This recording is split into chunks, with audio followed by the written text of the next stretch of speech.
본 영상은 제조사로부터 리뷰 샘플을 제공받아 제작된 영상입니다. 안녕하세요, 모노아이TV예요. 얼마 전 소포를 하나 받았어요. 저한테 오는 소포는 레이저 CNC밖에 없어요. 보는 순간 크기가 너무 작아서 잘못 보낸 줄 알았어요. 바로 뜯어봐요. 놀라워요. 포장을 뜯었는데 박스가 없어요. 그냥 완충제 안에 제품이 들어있는 거예요. 택배기사님이 오다가 주웠다고 던져주고 간 느낌이에요. 사랑에 빠질 것 같아요. 아내님, 이 남편 바람 피려고 하는 것 같은데.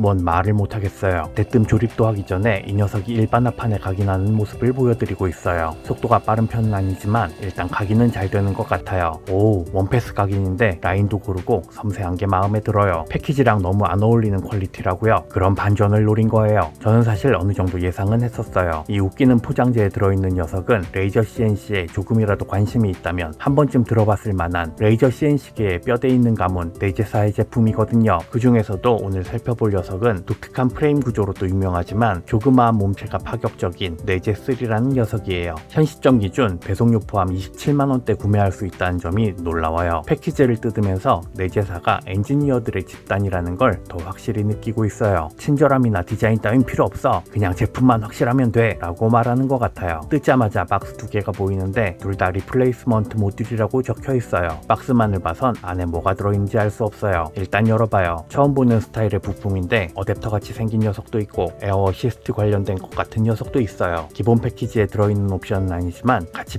보내주셨는데 가공할 때에만 공기 밸브를 열어주는 조절 장치인 것 같아요. 예를 들어 합판에 각인과 커팅을 한 번에 하고 있는데 커팅을 할 때에는 에어 어시스트를 사용해야 하지만 각인을 할 때 에어 어시스트를 사용하면 오히려 각인된 이미지를 뿌옇게 하는 부작용이 발생할 수 있어요. 이렇게요. 물론 닦아주면 닦이긴 하지만 이런 때 필요한 게 이 녀석이에요. 각인 과정에는 에어 어시스트가 가동되지 않고 커팅 과정에만 에어 어시스트가 가동되게 해주는 아주 디테일한 사용자를 위한 그런 부품인 거예요. 내제사는 패키지에 신경 쓸 에너지를 이런 디테일한 부품에 쏟아붓고 있는 것 같아요. 방금 전 열어봤던 박스와 똑같이 생긴 다른 박스를 열어봐요. 이건 딱 봐도 240 레이저 모듈이에요. 슬림하고 이쁘게 잘 빠졌어요. 특히 은색 바디와 견고해 보이는 에어 어시스트 노즐 쪽이 마음에 들어요.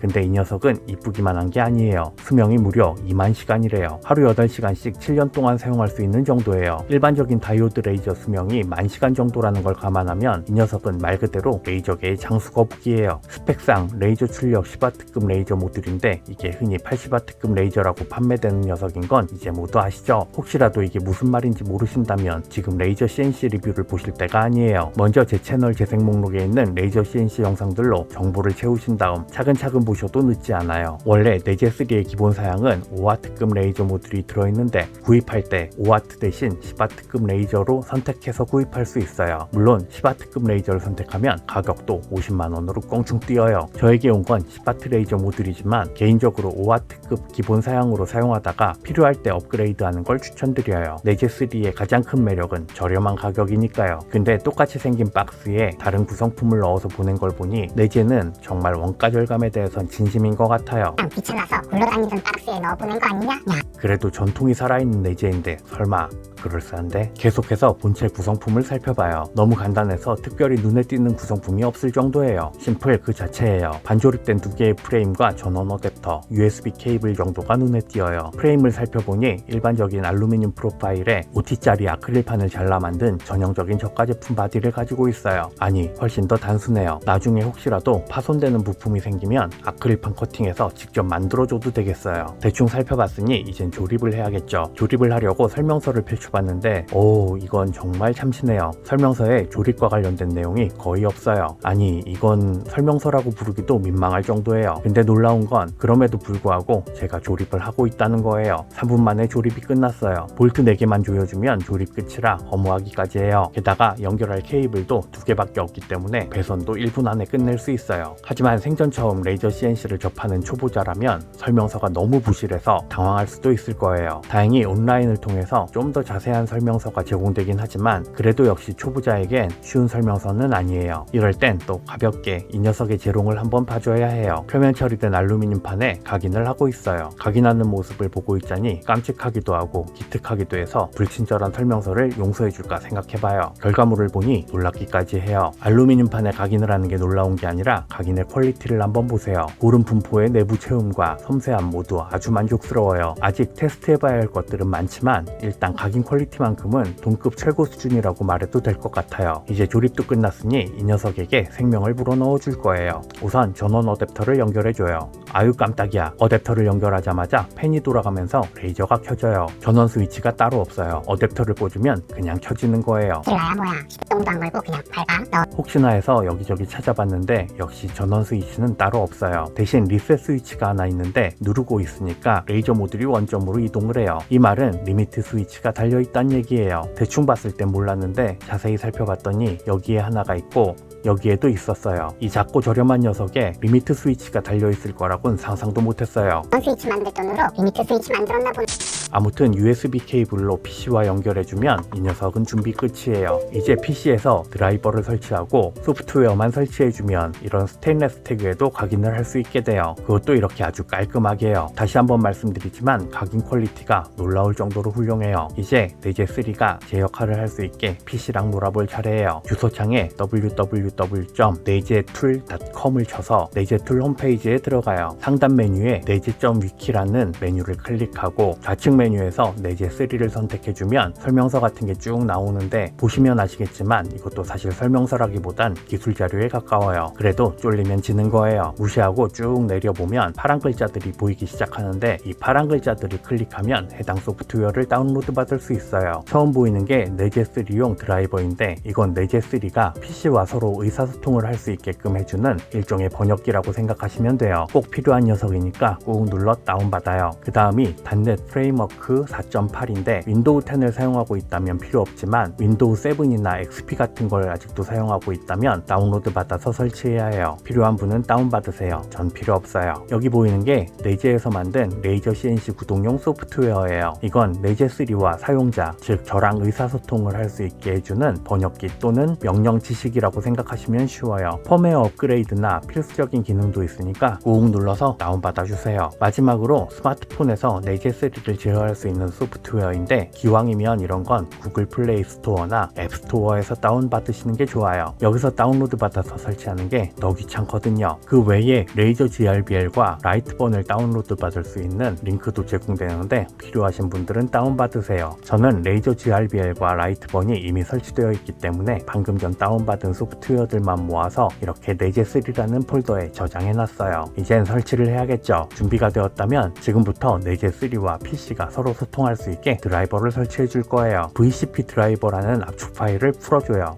압축을 풀면 폴더가 하나 생기는데 이 폴더를 열어보면 이런 파일 하나가 보여요. 이 녀석을 더블 클릭해서 설치해줘요. 쉬워요. 이젠 네제3에게 일을 시킬 수 있는 소프트웨어를 설치해주면 되는데 이 녀석이에요. 네제 버전 6.1.8이라는 녀석을 더블 클릭해서 설치해주려고 했더니 최신 버전이 나왔대요. 최신 버전을 다운로드 받아줘요. 최신 버전은 6.3.7이네요. 이 녀석을 설치해야겠어요. 설치를 하려고 더블 클릭하니까 이 녀석은 설치되는 게 아니라 바로 실행되는 소프트웨어였어요. 설치 따윈 필요 없어요. 그냥 더블 클릭하면 바로 시작되는 녀석인 거예요. 컴6 포트에 네제3가 연결되었다고 떠요. 네제3를 더블 클릭하면 연결에 성공했다고 나오고 바로 펌웨어 업데이트를 하라고 나오는데 저는 꼭 필요한 경우에만 펌웨어 업데이트를 하는 타입이라 시크하게 화면을 닫아버려요. 드디어 네제 소프트웨어가 모습을 드러냈어요. 보자마자 싸해요. 이동키가 안 보여요. 그래도 라이트번이 없는 사용자라면 이 녀석은 가뭄의 단비 같은 존재가 될 거예요. 비트맵 이미지 각인뿐 아니라 벡터 파일로 커팅도 할 수 있으니까요. 근데 좀 사용하다 보니 가공 속도 조절 방식도 좀 이상해요. 아무튼 사용이 편한 소프트웨어는 아니지만 보시는 것처럼 기본적으로 이미지 각인이나 도면 커팅은 모두 할 수 있어요. 가공 퀄리티는 좋아요. 그래도 계속해서 이 녀석을 쓸 수는 없어요. 왜냐고요? 불편하니까요. 전 라이트번을 사용할 거예요. 라이트번 사용법은 이전 영상에서 시리즈로 다뤘으니까 오늘은 라이트번에서 네제3를 세팅하는 방법만 살펴볼게요. 먼저 라이트번을 실행시키고 오른쪽 하단 메뉴에서 장치 버튼을 눌러주면 팝업 창이 하나 뜨는데 여기에서 수동으로 만들기 버튼을 눌러줘요. 그럼 또 팝업 창이 하나 뜨는데 수많은 리스트 중 GRBL을 찾아서 선택해주면 연결 방법을 묻는 팝업 창이 하나 떠요. 여기서 시리얼 USB를 선택하고 넥스트 버튼을 눌러주면 이름을 넣을 수가 있는데 저는 네제3라고 입력했어요. 이제 작업 영역을 입력해주면 되는데 네제3의 가공 영역은 가로 세로 대로 모두 170mm라고 되어 있으니까 X축에 170, Y축에 170을 입력해줘요. 하지만 이건 나중에 사용하다 보면 사실이 아니라는 걸 알게 돼요. 전 240 레이저 모드를 기준으로 X축 147, Y축 168로 입력하는 걸 추천드려요. 시스 입력이 끝났으면 넥스트 버튼을 눌러줘요. 그럼 원점을 물어보는데 이건 취향대로 지정해줘도 되지만 일반적으로 원점은 앞면 왼쪽에 놓고 사용하기 때문에 그냥 넥스트 버튼을 눌러주면 설정이 완료되었다고 나와요. 마지막으로 피니쉬 버튼을 누르면 네제3가 라이트번에 등록되는 거예요. 맨 아래에 네제3가 생겼죠? OK 버튼을 누르고 장비들 중 네제3를 선택하면 이제부터 네제3를 사용할 수 있어요. 앞에서는 워밍업으로 네제3의 가공 퀄리티를 대충 살펴봤는데 지금부터는 네제3의 성능을 제대로 한번 테스트 해볼 거예요. 3T짜리 검은색 아크릴판부터 한번 잘라볼게요. 조그마한 육각형을 커팅하고 있는데 10W급 레이저니까 원패스만으로도 커팅할 수 있을 거예요. 가공이 끝났어요. 예상대로 살짝 건드리면 빠질 정도로 커팅은 잘 됐어요. 예전에도 말씀드렸지만 다이오드 레이저로 커팅된 아크릴판은 커팅면이 살짝 부풀어 올라요. 물론 사포질로 충분히 커버 가능한 정도이긴 하지만 검은색 아크릴판 커팅 테스트에서는 240 레이저가 다른 동급 레이저에 비해 커팅면이 그렇게 깔끔한 편은 아닌 것 같아요. 일단 아크릴판 커팅에 있어서는 각인 퀄리티만큼 만족스럽진 않아요. 혹시나 해서 커팅 성능을 비교할 때 제가 즐겨 쓰는 9mm 두께의 통나무 조각을 커팅해봤어요. 오, 아래쪽으로 연기가 나오는 걸 보니 커팅이 잘 되고 있는 것 같아요. 가공이 끝났어요. 우선 윗면을 살펴보는데 커팅 라인이 기존에 제가 테스트했던 다른 모델의 커팅 라인보다는 더 가늘고 깔끔해요. 기대가 돼요. 뒷면을 살펴봐요. 역시 다른 모델들처럼 나이테 부분은 커팅이 안 됐지만 그 이외의 부분은 깔끔하게 커팅됐어요. 손톱으로 누르면 톡 하고 하지노만 9mm 통나무판 커팅은 무리인 것 같아요. 이유는 정확히 알 수 없지만 커팅 성능은 각인 퀄리티를 못 따라가는 느낌이에요. 혹시 몰라서 초점을 다시 맞추고 외곽에서 커팅도 해봤는데 결과는 마찬가지였어요. 살짝 실망스럽죠? 하지만 실망하긴 아직 일러요. 살짝 부족해 보이는 커팅 성능은 투패스로 해결하면 되지만 이 녀석은 그 대신 아주 놀라운 각인 퀄리티를 가지고 있거든요. 얼마나 놀라운 각인 퀄리티를 가지고 있는지는 지금부터 직접 판단해보세요. 우선 가볍게 스틸 표면에 각인을 해볼게요. 3D 프린터에서 출력물 분리할 때 사용하는 철제 헤라예요. 비트맵 이미지로 각인 중이에요. 딱 봐도 짙게 각인이 잘 되고 있죠. 자세히 살펴보면 더 만족스러워요. 글자 내부에 빈틈도 없고 전체적으로 아주 고르고 깔끔하게 각인이 되었어요. 아직 잘 모르겠다고요? 그럼 이번엔 그동안 여러 번 시도했었지만 20W급 레이저나 적외선 레이저 이외에는 한 번도 제대로 성공을 해본 적이 없는 황동 유리칼이에요. 손이 미끄러지지 않도록 표면에 칼집 같은 엠보싱 처리까지 되어 있어서 아주 까다로운 녀석인데 한번 기대해봐요. 가공이 끝났네요. 오, 이걸 해냈어요. 별거 아니라고 생각하시는 분도 계시겠지만 이건 정말 굉장한 거예요. 모노아이란 글자가 아주 선명하게 보이잖아요. 그동안 10W 레이저로는 할 수 없다고 생각했었는데 이걸 이 녀석이 해내네요. 각인 성능을 끌어낸 김에 세라믹에도 도전해봐요. 작업실을 뒤져보니까 세라믹으로 만들어진 게 이거밖에 없어요. 정확한 명칭은 모르지만 양초로 가열해서 사용하는 아로마 디퓨저 같은 거예요. 아랫면이 평평해서 각인 테스트하기 딱이에요. 열심히 각인을 하고 있는데 화면은 잘 안 잡히지만 다른 모재에 가공할 땐 볼 수 없었던 불꽃이 튀는 게 보여요. 불꽃을 보니까 좀 신나요. 가공이 끝났어요. 뭔가 각인이 잘 된 것 같긴 한데 명확해 보이지 않아서 스펀지 사포로 대충 문질러줬어요. 오, 최고. 너무 명확해요. 심지어 깊이감까지 훌륭해요. 근데 이렇게까지 잘 되는 게 이상해서 바닥을 두드려봐요. 이상하다. 혹시 세라믹이 아닌가? 혹시라도 싸구려 속고인가 싶어서 여기저기 긁어도 봤는데 세라믹이 맞아요. 이 정도면 도장으로 써도 될 것 같아요. 커팅 성능에선 살짝 아쉬웠지만 각인 퀄리티는 정말 끝내주는 녀석이에요. 이로써 240 10W 레이저 모드를 탑재한 네제3에 대해서 자세히 살펴봤는데 장점을 정리해보자면 첫 번째는 초저가 모델에선 찾아볼 수 없었던 리미트 스위치를 탑재하고도 27만원이라는 아주 저렴한 가격을 들 수 있겠네요. 두 번째는 구조가 매우 간단해서 제품을 받은 후 5분 이내에 조립을 완료할 수 있고 웬만한 부품의 파손은 사용자가 직접 해결할 수 있다는 점이에요. 마치 3D 프린터의 업그레이드를 위해 부품을 직접 출력하는 것처럼 이 녀석도 아크릴판을 커팅하면 웬만한 부품들은 거의 다 자체적으로 만들 수 있어요. 세 번째는 정숙성인데 제가 사용해본 모든 레이저 CNC 중 가장 조용했어요.